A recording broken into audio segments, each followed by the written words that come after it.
میری طلب بھی تیرے کرم کے صدقے میں ہے، قدم اٹھتے نہیں اٹھائے جاتے ہیں۔ میں نے کہا اتنی بڑی دنیا پہ ایک بندے کے دل میں خیال آئے نماز پڑھنے کا، شیطان کو پتا چل جاتا ہے، امتی تکلیفیں اور نبی کو نہیں چلتا۔ جو امتی نیکی کا کام کرے گا میں راضی ہوں گا، جو گناہ کرے گا میں پھر بھی اس کے لیے دعا کروں گا۔ میرے آقا صلی اللہ علیہ وسلم ہمارے اعمال کو دیکھتے ہیں، کون سا میرا امتی میرے رب کی حضور سجدہ کرتا ہے، کون سا میرا امتی میرا تحفہ معراج اپنی سینے سے لگائے ہوئے ہے، ان کی نگاہوں سے پوچھیے۔ بعض اوقات بندہ نمازی بھی ہوتا ہے لیکن برے کام بھی کرتا ہے، فرمایا وہ نماز پڑھتا رہے، ایک وقت آئے گا کہ نماز اسے سارے بے حیائی کے کاموں سے روک لے گی۔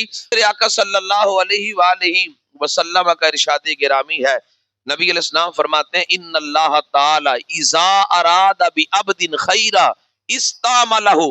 نبی علیہ السلام فرماتے ہیں اللہ جب کسی بندے کے ساتھ بلائی کا ارادہ کرتا ہے اللہ اسے کام لیتا ہے۔ فقیلا، سوال کیا گیا نبی علیہ السلام سے، آقا وَكَيْفَ يَسْتَعْمِلُهُ یا رسول اللہ صلی اللہ علیہ وسلم، اللہ کیسے اس بندے سے کام لیتا ہے جس کو اللہ پسند کرتا ہے، جس سے اللہ بھلائی کا ارادہ کرتا ہے، کیسے اللہ اسے کام لیتا ہے؟ فرمایا یوفقہ بعمل صالح قبل الموت، مرنے سے پہلے اللہ نیک کاموں کی توفیق عطا فرما دیتا ہے۔ فرمایا یوں یہ اللہ کا اس بندے کے ساتھ بھلائی کا ارادہ ہے کہ مرنے سے پہلے نیک کام میسر آ جاتے ہیں۔ اب انسان بعض اوقات گناہوں کی دلدل میں ہوتا ہے، زندگی میں ٹھوکر ایسی لگتی ہے کہ بندے کو خدا یاد ایسے آتا پھر زندگی میں بھولتا بھی نہیں ہے۔ ہمارے ہاں لوگوں کے ہاں جب کوئی بندہ انتقال کر جاتا ہے تو جو قریبی لوگ ہوتے ہیں چند دن مسجدوں میں آتے ہیں، لیکن جو ہی وہ چند دن مزید گزر جاتے ہیں پھر وہی پرانی غفلت چھا جاتی ہے، پھر اپنے کاموں میں مصروف، پھر اسی بسترے پہ پڑے رہتے ہیں، پھر نماز کا اور مسجد کا رستہ بھول جاتے ہیں، نماز کی جانب نہیں آتے۔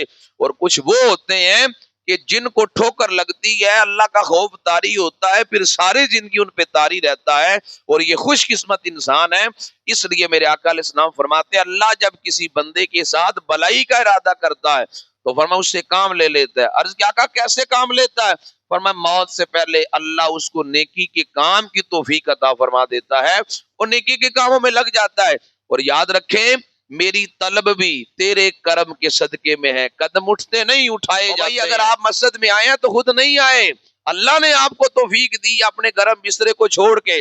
آپ میں سارے لوگ کل دن بھر کام کرتے رہے ہوں گے، سارے لوگ اتنے ہوں گے جو رات کو لیٹ بھی سوئے ہوں گے، لیکن پھر بھی صبح سویرے اذانوں کے وقت اٹھ کر لبیک کہتے ہوئے اللہ کے گھر کی جانب آ کے اپنی پیشانی کو جھکا کے آپ اپنے رب سے عملی طور پہ محبت کا اظہار کر رہے ہیں۔ اور یہ عملی طور پر زبان سے تو ہر ایک کہتا ہے یا اللہ بڑا پیار ہے، لیکن وہ کتنا رب کریم ہے کہ جس نواب کو اپنے بستر سے بیدار کروا کے اور اس نے اپنی بارگاہ میں لا کے کھڑا کیا، یہ کتنا بڑا اس کا کرم ہے، یہ کتنا بڑا اس کا فضل ہے۔ اس لیے اس پہ جتنا شکر ادا کرے اتنا کم ہے کہ اللہ تعالیٰ نے ہمارے ساتھ بلائی کا ارادہ کیا اور ہمیں موت سے پہلے اس نے اعمال صالحہ کی توفیق دی۔ اب ذمہ داری یہ بنتی ہے اگر اللہ نے ہمیں توفیق دی ہے تو دعا مانگے یا اللہ ہمیں استقامت بھی عطا فرمانا، کہیں شیطان کے شکنجے میں نہ آ جائیں، وہ بھی تو بندے کے پیچھے لگا ہوا ہے حملہ کرنے کے لیے۔ اب میں اکثر اپنے دوستوں کو سمجھانے کے لیے مثال عرض کرتا رہتا ہوں۔ اب دیکھیں بندے کے دل میں خیال آتا ہے نماز پڑھنے کے لیے، شیطان حملہ آور ہونے کی کوشش کرتا ہے۔ اب دنیا کتنی بڑی ہے، دنیا کے اندر اگر مسلمانوں کا حساب بھی لگائیں تو 2 ارب کے قریب مسلمان ہیں۔ اب دنیا کے خطے کے اندر 2 ارب کے قریب مسلمان ہیں، اس پوری دنیا کے اندر ایک نقشے میں چھوٹا سا ملک آتا ہے جس کو ملک پاکستان کہتے ہیں۔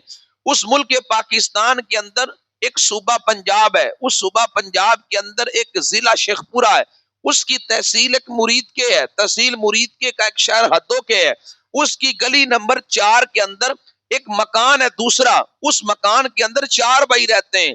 دوسرے بھائی کے دل کے اندر نماز پڑھنے کا خیال آتا ہے تو شیطان کو پتا نہیں لگتا، جی شیطان کو پتا کسی کو مسئلہ نہیں ہے، سارے کہتے ہیں جی پتا چلتا ہے، اس لیے کہ وہ حملہ میں نے کہا اتنی بڑی دنیا پہ ایک بندے کے دل میں خیال آئے نماز پڑھنے کا، شیطان کو پتا چل جاتا ہے، امتی تکلیفیں اور نبی کو نہیں چلتا۔ میں نے کہا کیسی تمہاری دوغلی پلی سی ہے، شیطان کی طاقت کی باری آئے تو تم شیطان کی ساری طاقت مانتے ہو، نبی علیہ السلام کی عظمت و شان کی باری آئے تو تم چونکہ چنانچہ کے لیکن سے کام لیتے ہو۔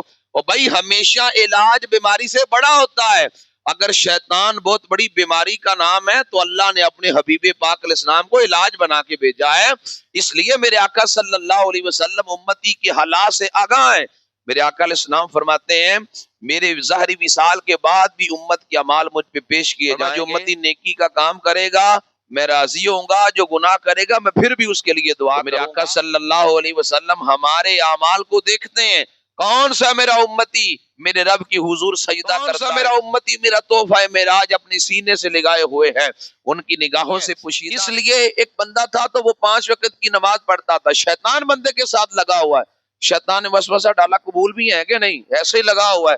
دیکھ کام چھوڑ کے آتا ہے، وضو کرتا ہے، سردی بھی بڑی ہے اور تو مسجد میں نماز، کیا گارنٹی ہے قبول ہے نمازیں؟ وہ 2-4 دن سوچتا رہا تو ڈھیلا پڑ گیا. اس نے کہا یار بات تو ٹھیک ہے، پتہ نہیں قبول بھی ہوتی ہے کہ نہیں. اس نے ایک نماز اندر سے پڑھنا چھوڑ دی، 4 کر دی 5 سے. پھر شیطان نے حملہ کیا، کرتا رہا. شیطان نے کہا کوئی گارنٹی ہے تیرے پاس قبولیت کی؟ کیا شرط ہے اتنی محنت کے بعد بھی اللہ قبول کرے گا کہ نہیں؟ لہذا اس نے اور سستی کرنا شروع کر دی. کرتے کرتے 1-2 نماز پہ آ گیا. خواب کے اندر کسی بزرگ کی زیارت ہوئی. اس نے کہا تو کیوں نماز چھوڑتے جا رہا ہے؟ اس نے کہا پتہ نہیں گارنٹی کیا ہے، قبول بھی ہے کہ نہیں.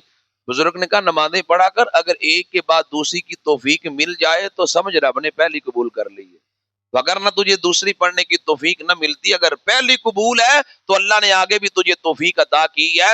اس لیے مسلسل نماز پڑھتے رہو. بعض لوگوں کو ہم نے دیکھا ہے کہ وہ یہ کہتے پھرتے ویکو فلانا نمازی بھی ہے لیکن پیڑے کام بھی سارے وہی کرتا ہے. میرے آقا علیہ السلام سے بھی اس قسم کا سوال کیا گیا کہ آقا قرآن تو کہتا ہے نماز بے حیائی برے کاموں سے، لیکن بعض اوقات بندہ نمازی بھی ہوتا ہے لیکن برے کام بھی کرتا ہے. فرمایا وہ نماز پڑھتا رہے ایک وقت آئے گا کہ نماز اسے سارے بے حیائی کے کاموں سے روک لے گی. نماز کو نہ چھوڑے، وہ پڑھتا رہے. ایک وقت آئے گا کہ وہ ایسا نمازی بنے گا ہر قسم کا گناہ اس کے سینے سے نکل جائے گا. ہمارے دلوں میں زنگ لگے ہیں. اب دیکھیں ہم نے اگر کسی دروازے پہ رنگ لگانا ہو، رنگ کرنا ہو، ہم پہلے ریگ مارتے ہیں. بعض دروازے ایسے ہوتے ہیں اتنا سا پتا ریگ مار کا بھی کافی ہوتا ہے، اور بعض اوقات کاریگر کہتا ہے یہاں 2 پتے بھی کم ہیں، بڑے 2 پتے لے کے آئیں. ریگ مار کے بڑے 2 پتے مار کے زنگ اتارتا ہے، پھر اس پہ رنگ کرتا ہے. وہ کہتا ہے اب پکا رنگ ہے، اب اترے گا نہیں. ہمارے دلوں کی کیفیات بھی ایسی ہیں. بعض وہ ہے کہ دل کا زنگ جلدی اتر جاتا ہے، اور بعض وہ ہوتے ہیں کہ آہستہ آہستہ دین کے قریب جب آتے ہیں، دین کا علم سیکھتے ہیں، نماز پڑھتے ہیں، استغفار پڑھتے ہیں، دل کا زنگ آہستہ آہستہ اترتا جب دل شیشے کی طرح شفاف ہو جاتا ہے پھر انسان کو چھوٹا گناہ بھی بڑا لگتا ہے. پھر کیفیت یہ ہوتی ہے، نبی علیہ السلام فرماتے ہیں مومن یہ سمجھتا ہے میں پہاڑ کے نیچے آ گیا گناہ کرنے کے بعد، اور منافق یوں ہی سمجھتا ہے میرے ناک میں مکھی بیٹھی تھی میں نے اڑا دیا. گناہ کو گناہ سمجھتا ہی نہیں ہے. اگر آپ کی یہ کیفیت ہے کہ گناہ کرنے کے بعد دل بے چین ہو جاتا ہے، سمجھنے اللہ نے آپ کے دل کو شفاف کر دیا.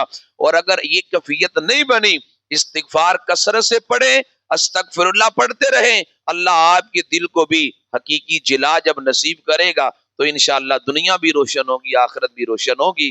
اللہ ان باتوں پہ ہم سب کو عمل پیرا ہونے کی توفیق عطا فرمائے. وما علیہ الا البلاغ.